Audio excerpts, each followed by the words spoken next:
இன்றைக்கு நாங்கள் பருத்தித்துறையில் இருக்கக்கூடிய தபால் கந்தோரு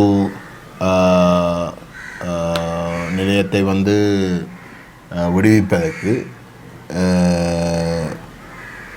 இங்கே இருக்கக்கூடிய தற்காலிகமாக இயங்குகிற போஸ்ட் ஆஃபீஸுக்கு சென்று அங்கே தகவல் எடுத்து நாங்கள் அந்த நிரந்தரமாக போஸ்ட் ஆஃபீஸாக இருந்த அந்த காணியையும் போய் பார்த்து வந்திருக்கிறோம். இதுக்கு காரணம் போன பாராளுமன்ற அமர்வுகள் நடைபெற்ற பொழுது டெப்யூட்டி மினிஸ்டர் கௌசல்யா அவர்கள் யாழ்ப்பாணத்துக்கு விஜயம் செய்திருந்தார். அவர் என்னை பாராளுமன்றத்திலே சந்தித்து இந்த post office Paruthithurai post office ஆக்கிரமிக்கப்பட்டு இருக்கின்ற விடயம் சம்பந்தமாக பேசப்பட்டதாகவும், குறிப்பாக டெப்யூட்டி போஸ்ட் மாஸ்டர் ஜெனரல் வடமாகாணத்துக்கு பொறுப்பாக இருக்கக்கூடிய தரப்புகள் அதை விடுவிக்க சொல்லி கோரிக்கை விட்டதாகவும், தான் அதை செய்வதற்கு இணங்கியிருப்பதாகவும் எனக்கு அறிவித்தார். இப்போ அந்த இடத்துல என்னோட கதைச்ச விதத்தில் அந்த காணிகளை நிச்சயமாக விடுவித்து தருவதாக இல்லாட்டி தரப்போவதாக அந்த ஒரு துணியில் தான் கதைச்சவர். அப்போ அதை உறுதிப்படுத்துவதற்காக நான் இங்கு கள விஜயம் ஒன்றை மேற்கொண்டிருக்கிறேன். இதில் இங்கே இருக்கக்கூடிய அதிகாரிகள் மட்டத்தில் சொல்லப்படுகின்ற விடயம், இராணுவம் குறிப்பாக கடற்படையில் அந்த போஸ்ட் ஆஃபீஸ் காணியை பிடிச்சு கொண்டு அதுக்கு அண்மித்த ஒரு சிறிய ஒரு பொருத்தமில்லாத ஒரு காணியை தாங்கள் விடுவிச்சு போஸ்ட் ஆஃபீஸ் இயங்குறதுக்கு தர தயாரின்ற மட்டும்தான் சொல்கிறாங்க. மாறாக ஆக்கிரமித்து கொண்டு இருக்கக்கூடிய பழைய உத்தியோகபூர்வமான பருத்தித்துறை போஸ்ட் ஆஃபீஸுக்குரிய அந்த கட்டடத்துக்குரிய காணியோ கடற்படைகள் விடுவிக்கிறதுக்கு தயாரில்லை என்றது தான் இங்கே கள விஜயத்துக்கு பிறகு எங்களுக்கு தெரிய வருது. போஸ்ட் ஆஃபீஸ் பக்கத்தில் கடற்படைகள் விடுவிக்கிறதுக்கு தயாரென்று குறிப்பிட்டிருக்கிற அந்த காணி தொடர்பாக டிபிஎம்ஜி யாழ்ப்பாணம் ஒரு புது கட்டிடம் அந்த காணியில் கட்டுவதற்கு அனுமதி கேட்குறதுக்கு என்ஜினியரிங் மட்டத்துக்கு அனுப்பியும், போஸ்டல் டிபார்ட்மெண்ட்டுடைய என்ஜினியரிங் செக்ஷனுக்கு அனுப்பியும், அந்த போஸ்ட் ஆஃபீஸ் என்ஜினியரிங் செக்ஷன் அந்த மாற்று காணியாக விடுவிக்கிறதுக்கு இணங்கி இருக்கக்கூடிய காணியில் ஒரு போஸ்ட் ஆஃபீஸ் புதுசாக கட்டுறதுக்கு பொருத்தமில்லாத ஒரு காணியாகவும் அவர்கள் ஒரு ஆய்வுண்டை செய்து தங்களுடைய கருத்துக்களையும் உத்தியோகபூர்வமாக அறிவித்தும் இருக்கிறார்கள். ஆகவே இதிலே உண்மையிலே அந்த காணி முழுவதும் விடுவிக்கப்பட வேண்டிய ஒரு விஷயம். தேசிய மக்கள் சக்தி அரசாங்கம் இராணுவத்துக்கு இராணுவ வேலை தான் இருக்கே தவிர காணிகளை ஆக்கிரமித்து கொண்டு இருக்கிறத தவறுண்டு சொல்லி அந்த காணிகள் எல்லாமே விடுவிக்கப்படணும், தனியாருடைய காணியம் விடுவிக்கப்படணும், அரசு காணி அதாவது இராணுவத்துக்கு சம்பந்தம் இல்லாத அரசு கட்டடங்களும் விடுவிக்கப்படணும் என்ற கருத்தை தொடர்ச்சியாக சொல்லி வருகிறோம்.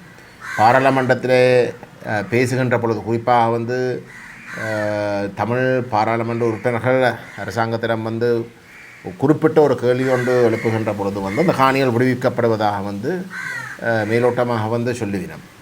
ஆனால் நடைமுறையில் அவ்வகையில் எந்த ஒரு செயல்பாடும் இதுவரைக்கும் எடுக்கவில்லை. அந்த இடத்துல இந்த பருத்தித்துறை போஸ்ட் ஆஃபீஸை விடுவிக்காமல் இருப்பது ஒரு மிகவும் பொருத்தமில்லாத செயல். தற்போது பருத்தித்துறையுடைய போஸ்ட் ஆஃபீஸ் இயங்குகிற நிலையை எடுத்து பார்த்தால் ஒரு மிக முக்கியமான ஒரு நகரம் யாழ் குடாநாட்டிலே ஒரு ஒரு urban கவுன்சில் என்ற அளவுக்கு, அதாவது மியூனிசிபாலிட்டிக்கு அடுத்த கட்டமாக இருக்கக்கூடிய ஒரு பிரதேசத்தில் ஒரு ஒரு போஸ்ட் ஆஃபீஸ் இயங்குகிற நிலையை வந்து நியாயப்படுத்தவே முடியாது இப்போதைய நிலைமை. ஆகவே இந்த விடயம் சம்பந்தமாக நாங்கள் மேலதிகமாக பாராளுமன்றத்திலேயும் குறித்த அமைச்சர் கௌசல்யா அவர்களுடைய விஜயத்துக்கு பிற்பாடு அவருடைய உதவிகளையும் பெற்று இந்த விடயத்தை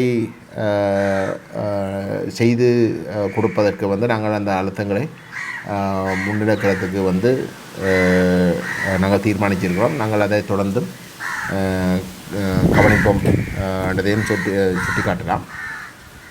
ரெண்டாவது விடயம் வந்து இந்த காணி விடுவிப்பு சம்பந்தமாக நாங்கள் போன கிழமை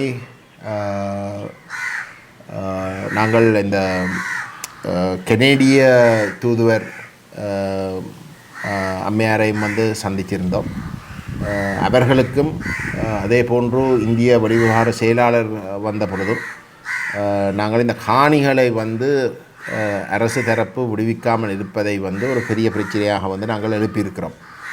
அரசாங்கம் திட்ட தெளிவாக மக்களுடைய காணிகள் மக்களுக்கேண்டு ஒரு கோஷம் எழுப்பி தேர்தல் காலத்திலேயும் விஞ்ஞாபனத்திலேயும் அப்படி பல பல இடங்களில் வந்து அந்த கருத்துக்களை வந்து பதிவு செய்திருந்தாலும் கூட அதுக்கு மாறாக இன்றைக்கு ஆட்சிக்கு வந்து 2 வருஷம் முடிஞ்சும் அரசாங்கத்துடைய செயல்பாடுகளை எடுத்து பார்த்தால் வந்து அவர்கள் எந்த ஒரு காணியம் வந்து விடுவிக்கிறதுக்கு நடவடிக்கை எடுத்ததாக இல்லை.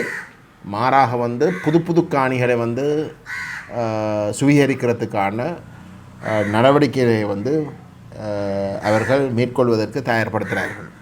குறிப்பாக சொன்னால் வந்து போன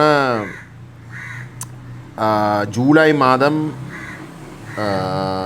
26ஆம் தேதி சண்டே ஒப்சர்வர் பத்திரிகையிலே வந்து மற்ற பத்திரிகையிலையும் நிச்சயமாக வந்திருக்கும். ஆனால் போன சண்டே ஒப்சர்வரில் வந்து ஒரு நோட்டீஸ் ஒன்று லேண்ட் செட்டில்மெண்ட் ஆர்டினன்ஸுக்கு கீழே ministry of agriculture life stock land and irrigation ஒரு நோட்டீஸ் ஒன்றை வெளியிட்டிருக்கு. அந்த நோட்டீஸில் வந்து அவர்கள் குறிப்பிட்டிருக்கிறார்கள் வந்து வடமாகாணத்தில் இந்த காணி சம்பந்தப்பட்ட பல பிரச்சனைகள் இருப்பதாகவும் அந்த காணிகள் அதாவது தனியார்ட காணி சம்பந்தப்பட்ட அதனுடைய உறுத்து சம்பந்தப்பட்ட பிரச்சனைகள் இருக்கிற நிலையில் போர் காரணத்தினாலே அந்த பிரச்சனைகள் வந்து தீர்க்கப்பட முடியவில்லை. நாட்டினுடைய ஏனைய பகுதிகளிலே இருக்கக்கூடிய பிரச்சனைகள் எல்லாம் தீர்க்கப்பட்டு இருக்கிற ஒரு நிலையிலே வடமாகாணத்தில் மட்டும் அது தீர்க்கப்பட முடியாமல் இப்போதைக்கு இருக்கின்றது.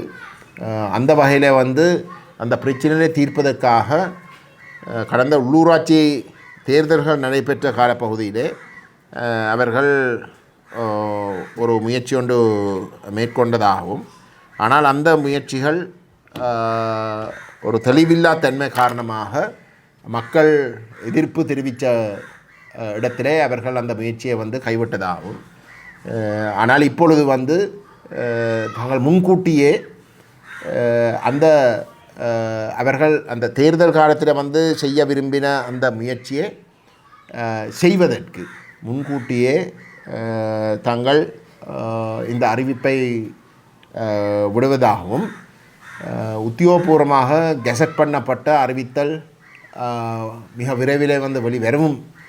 அது வெளிவருகின்ற பொழுது அந்த கெசட் வெளிவருகின்ற நாளில் இருந்து 3 மாதம் கழிந்து அந்த காலப்பகுதிக்குள்ளே வந்து தனியாருடைய காணிகள் அனைத்தும் இந்த மினிஸ்ட்ரி ஊடாக டைரக்டர் ஜெனரல் ஊடாக பதிவு செய்யப்பட வேணும் என்றும், அது பதிவு செய்யப்படாத பட்சத்திலே அந்த காணிகள் அரசு காணிகளாக பிரகடனப்படுத்தப்பட்டு அரசு அதுக்கு பிற்பாடு அந்த காணிகள் தொடர்பாக வந்து நடவடிக்கை எடுக்கப் போவதாக வந்து அறிவிச்சிருக்கிறார்கள்.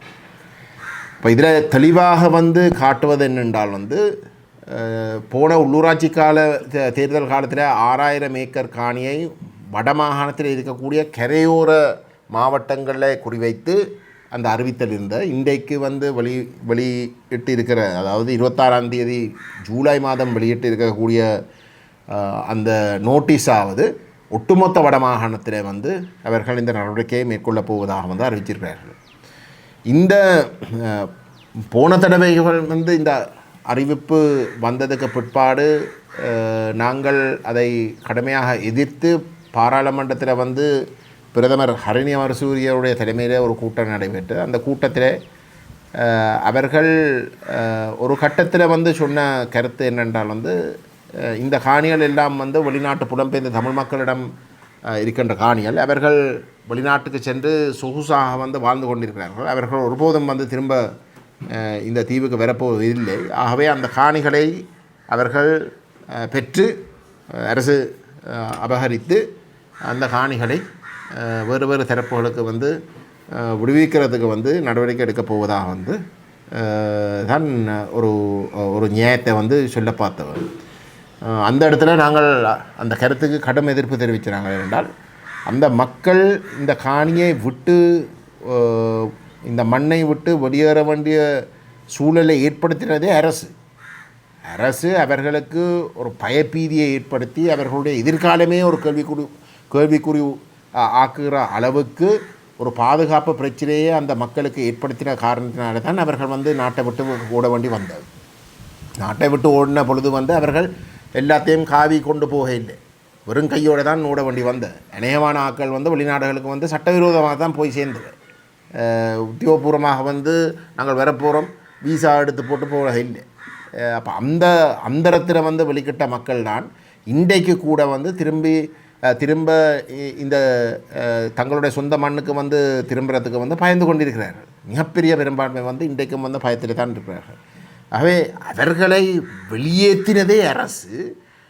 அந்த வெளியேற்றம் நடந்ததுக்கு பிறகு வந்து அவர்கள் இன்றைக்கும் பயந்து கொண்டிருக்கிறார்கள். வந்து திரும்ப ஊருக்கு திரும்புறதுக்கு, ஒரு விஜயத்துக்கு திரும்புறதுக்கு கூட பயந்து கொண்டிருக்கிற ஒரு சூழலில் அதை விட்டு போயிட்டோம். ஆகவே வந்து இப்போ அவர்களுடைய காணியை வந்து பறிக்கிறாண்டு நியாயப்படுத்துகிறாண்ட வந்து ஒரு மிகவும் அயோக்கியத்தனமான ஒரு கருத்து.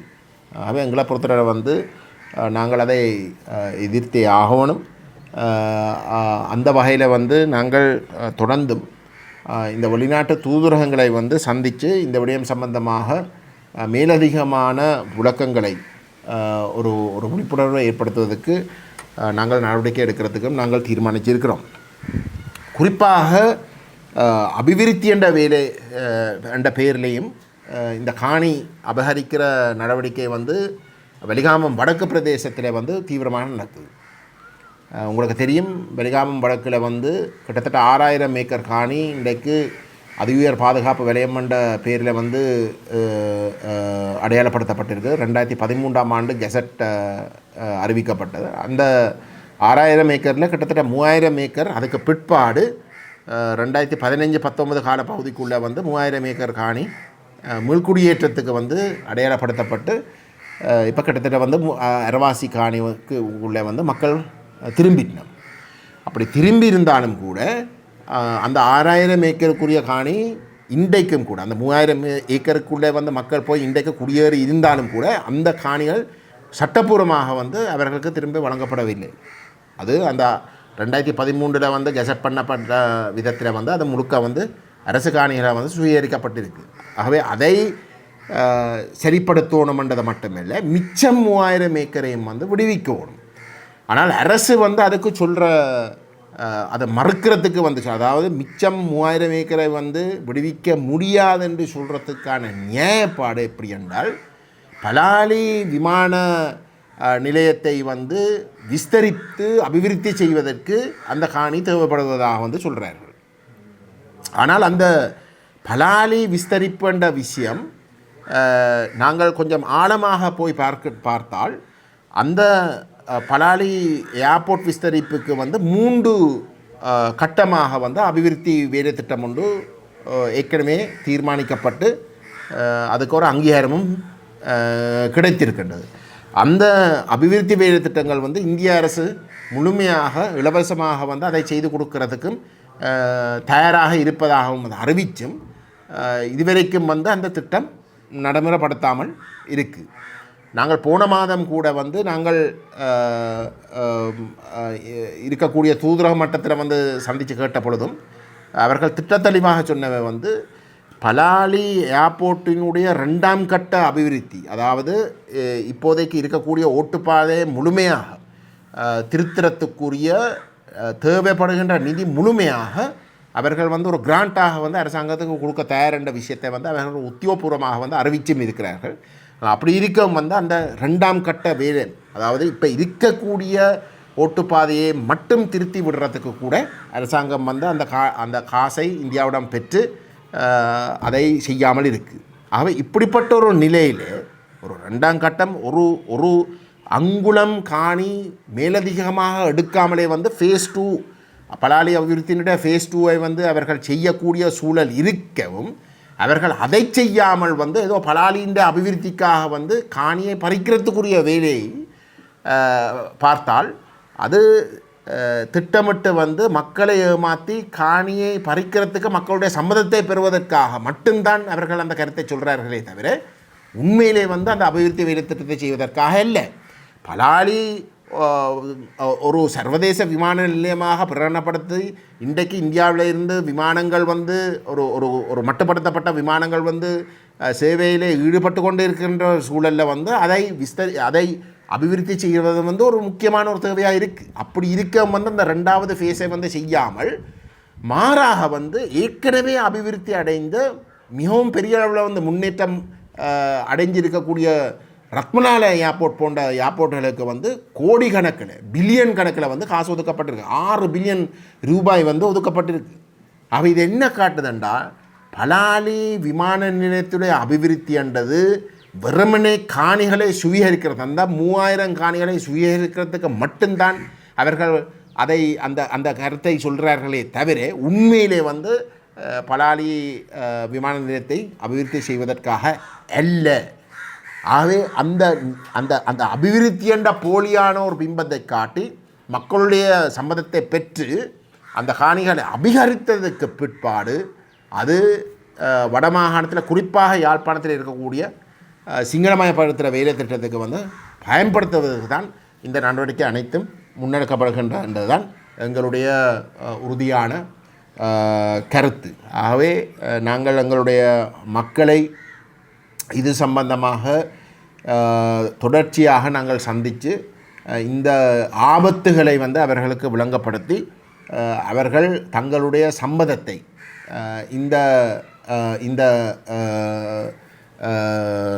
பலாலி அபிவிருத்தி என்ற பேரிலே அந்த காணிகளை வந்து அபகரிக்கிறதுக்குரிய அரசாங்கத்துடைய நடவடிக்கைக்கு தங்களுடைய ஒப்புதல்களை வந்து வழங்கக்கூடாது.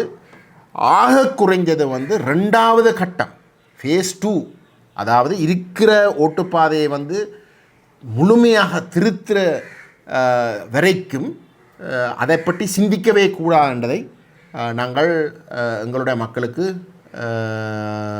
தெளிவாக வந்து சுட்டி காட்டி இருக்கின்றோம்.